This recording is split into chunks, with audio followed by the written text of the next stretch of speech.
Hey guys, Zero here. I got a cool little thing to unbox here. A little bit of nostalgia. Excuse me. Back in the, I want to say,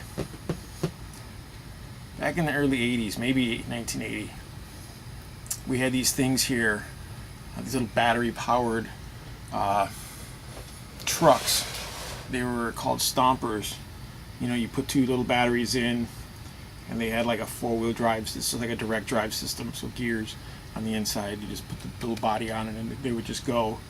They didn't really do anything special. They just went forward. They could climb over stuff. You could, you know, take them out in the yard, whatever.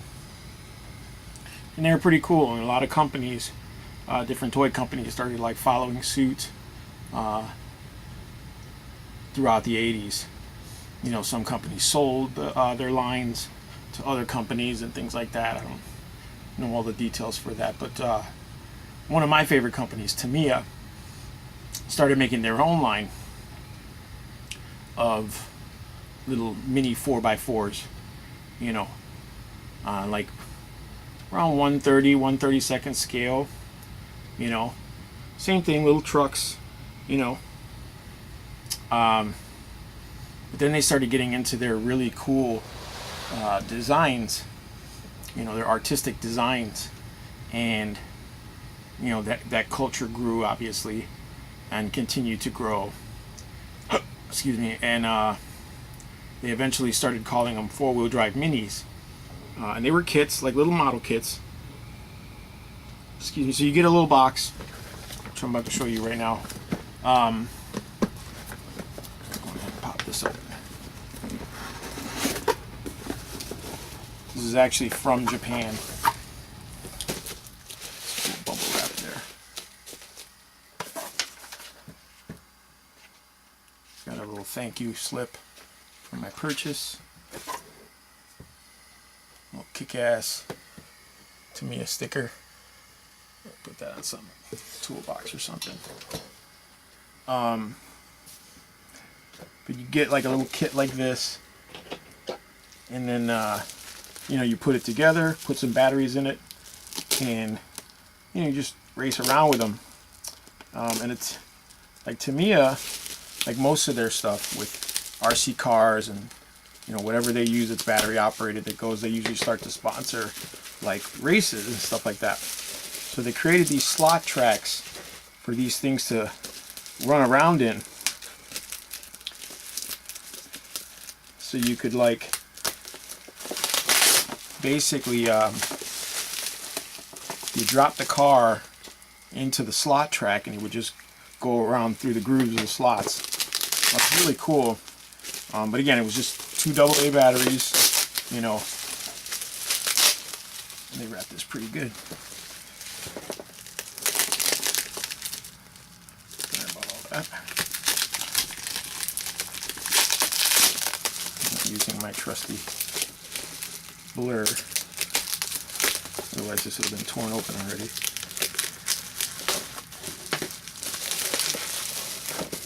There we go. There we are. Mess. Good wrapping job though. You know, it came here nice and safe. So this is one of their kits. Like I said, you basically, you know, I don't think there's need for glue. As far as I remember, there was never a need for glue, but you did need a couple tools, you know. It's a model kit, so you're going to need a set of clippers, you know. You're going to need an X-Acto knife, you know, to clean off some of the parts. I personally use a emery board, you know, but I use this for every model I ever make, you know, whether it's for wargaming or for scale modeling or whatever. I always use an emery board. I have files, but I like the emery board because it's a little more flexible and it's got a softer grit.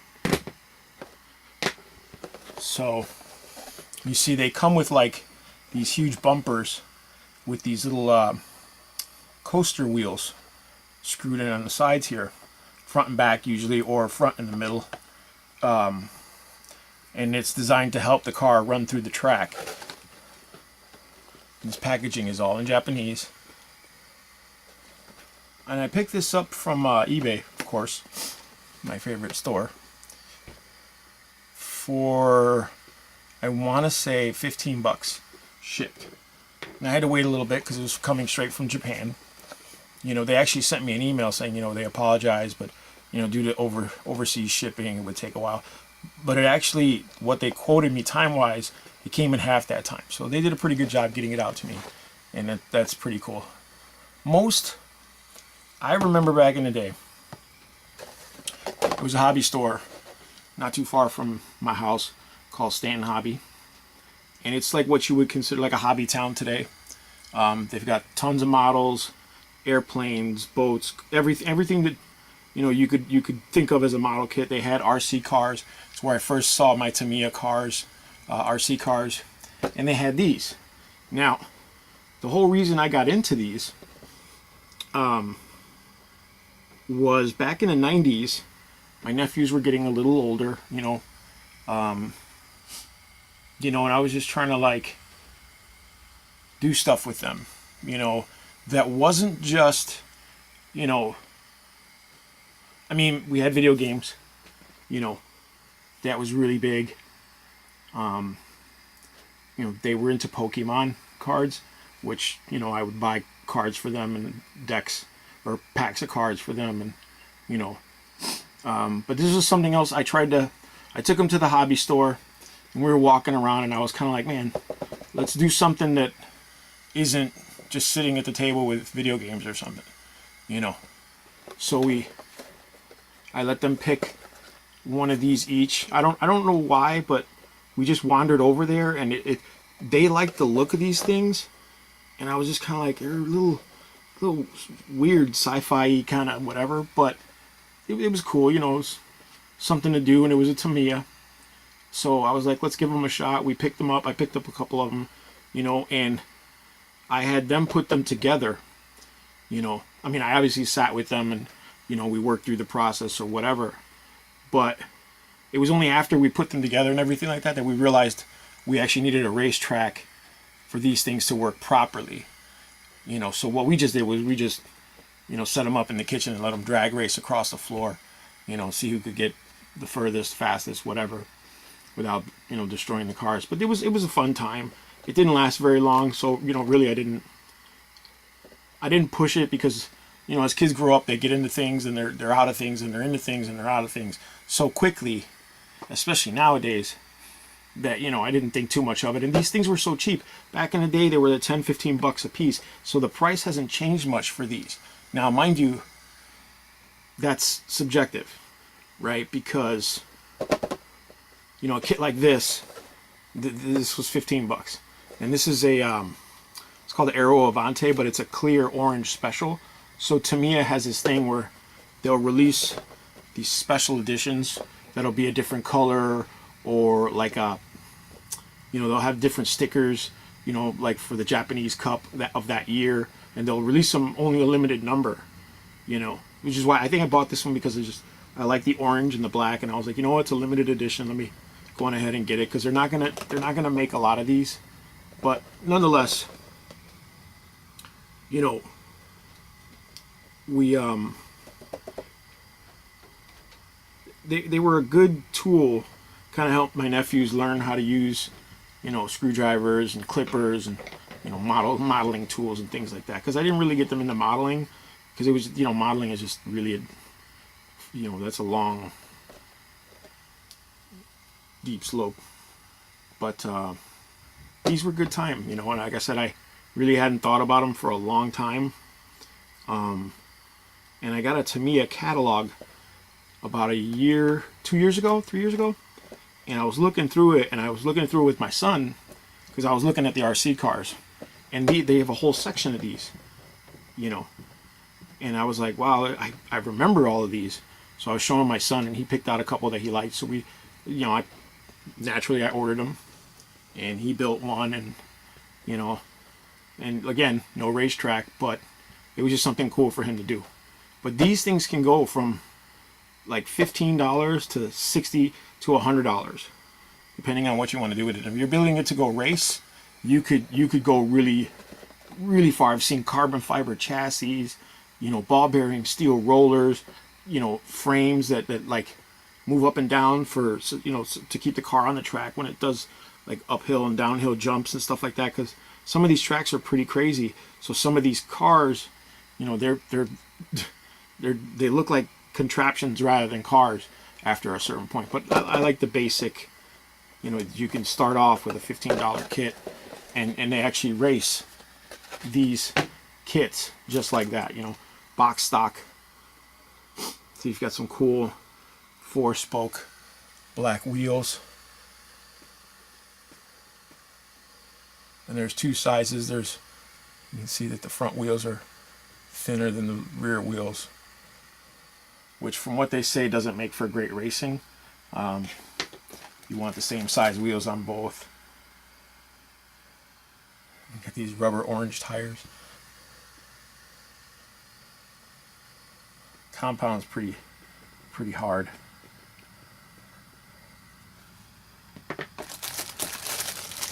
You've got the clear plastic shell.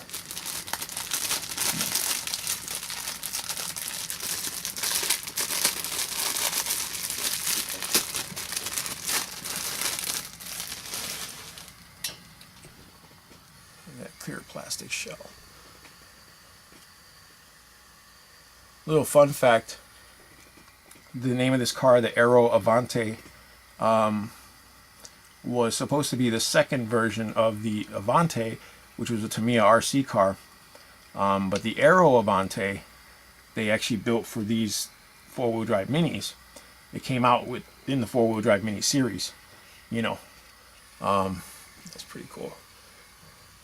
But Tamiya actually decided to build an RC version of this 1/10 scale RC version, and then they actually decided to build a full-scale working race car of the Aero Avante. I think you can go to their main office in Japan, and you can see it at their office there. And there's a chassis. See, they're designed. Here's where you put your rollers. They're supposed to have a real aerodynamic design. They're also supposed to be designed to like go up and down in those tracks without, you know, flying off. Looks like this is a rear engine. Yeah, there's a rear engine chassis. So the little motor goes right here. And they've got all kinds. They've got front engine, rear engine, mid engine. It sits right in the center there. And I think it's kind of cool. Like, it's all based on your preference of racing. Here you got your bag of parts, your Tamiya. Here's your motor. I've actually got a couple of these super tuned Tamiya motors that I used for, believe it or not, I've used these for Nerf gun conversions, because some of the Nerf guns, like the Strife, have this little motor in there, and you can throw in these Tamiya motors and it'll just kick that right up, make it a lot faster. And you've got your 3 to 5 to 1 ratio gears in there, your Tamiya grease, little metal parts for the battery tray.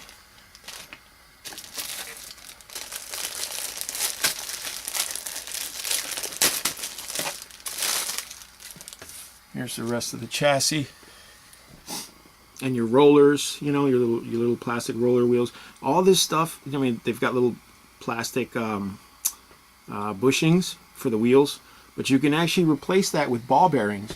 There's little microscopic ball bearings and things like that. I think that's really cool. And these things can actually be replaced by aluminum with rubber grip wheels around the outside. You know, like I said, all this stuff, you can get carbon fiber plating. You know, all this stuff can be changed and upgraded, and, you know, you can go as far as you want to with these things. You know, it's kind of cool. I'm not going to do that. But it's cool that you can, you know. Then we have our sticker sheet, which, like most Tamiya Japanese toy kits, usually come with these foil stickers, like, you know, the metallic backing. That's pretty cool.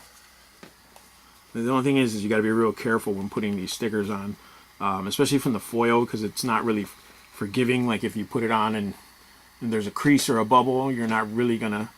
It's hard to re-peel these off and then re-stick them on. They tend to fall apart pretty easily. Your do's and don'ts instructions. Any airsofter who bought an airsoft weapon brand new knows what this is. Don't do this, don't do that. And here's your instructions. They're pretty, it's like a scroll, you know. But you follow the steps, which are, you know, kid friendly, so they're pretty basic, you know. They're not too complex, which is kind of nice because it's such a simple, small kit. You don't want to be bogged down with a lot of detailed things that are, you know, gonna throw you off or put you off to building it. You know, you want to at least have, you know, something quick you can build, something fun, which is what these were originally intended to be. You know, and on the inside of the box, there's just print there. I don't know what that stuff says. Oh, it's some kind of notification. I'm sure there's an English one in there somewhere. But I think these are really cool kits. You know, they're fun. I wish I had someplace where I could race these. At least, you know, and not even professionally or anything like that, just to, you know, throw it on the track and watch them go. You know what I mean? Watch them go. That actually reminds me. In the 90s, they actually made, Tamiya actually hired a company to actually make an anime series called Let's End Go. You can actually look it up. I think there's some episodes on YouTube. It's about, you know, kids who race these. And because of that, some of the vehicles that came out were based on the vehicles from the show, which were pretty cool. And they have little characters, you know, for each one. It was a pretty cool little thing. When they're done, here's another one I got a while back, actually, that I found in my closet. It's what made me want to do this video. This one is based on a real RC car called the Top Force Evolution, which is one of my favorite Tamiya kits that I never got, and I won't now because the price is just ridiculous. But when you're done building them, this is what they look like.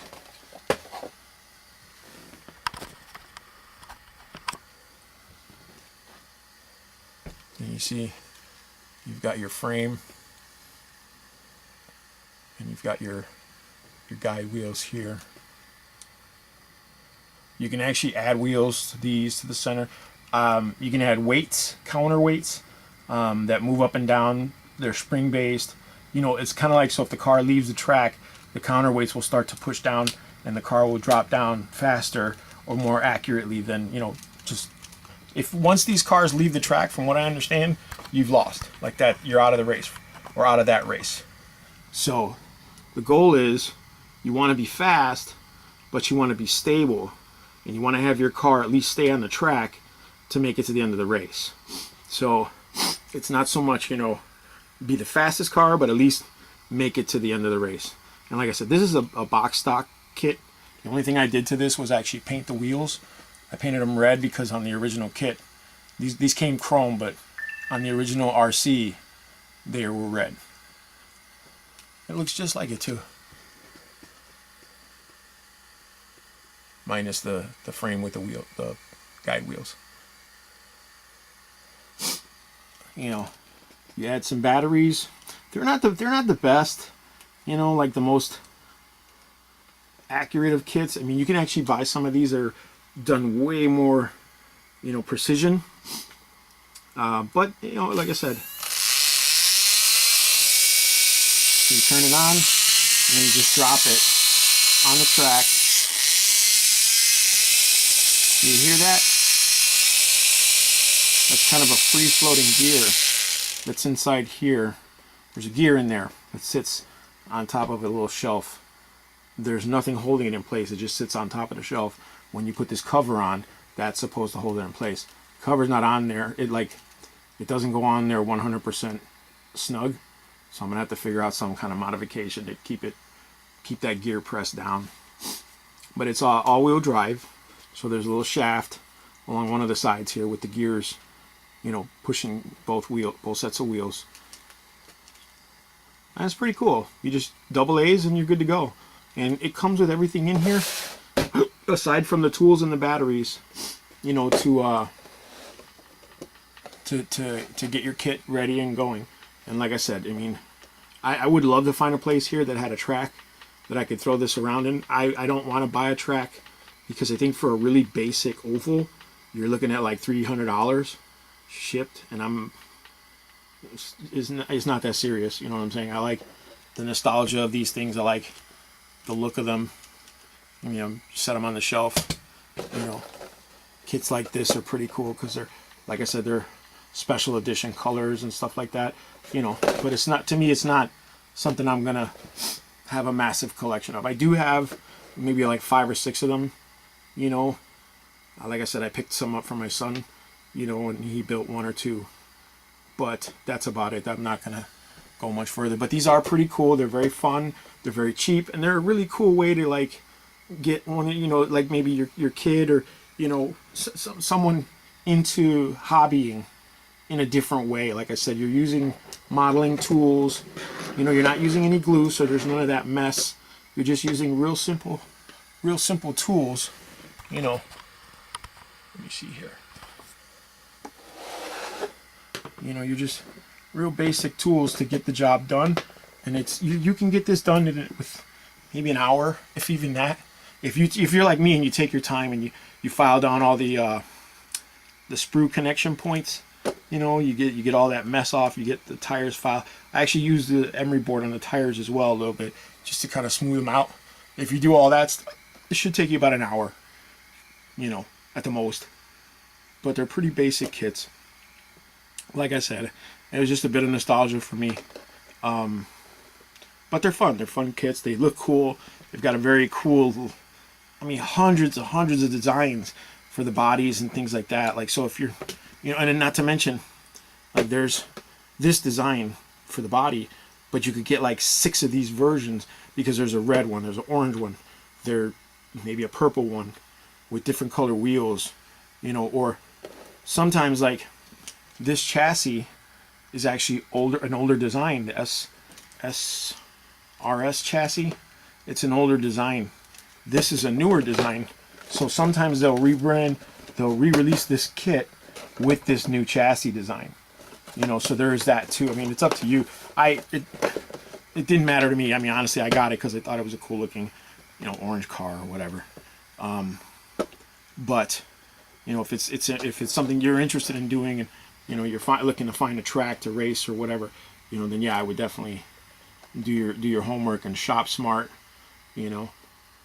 But like I said, otherwise, it's a very fun kit, and like I said, there's hundreds and hundreds of designs, you know, to suit, you know, whatever you're looking for.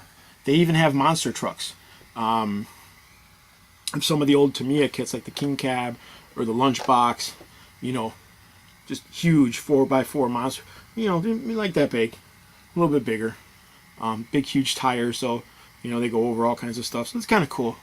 You know, I might get one of those, you know, a little bit of nostalgia, but otherwise, yeah, I think that's pretty much, you know, where I'll stay with these.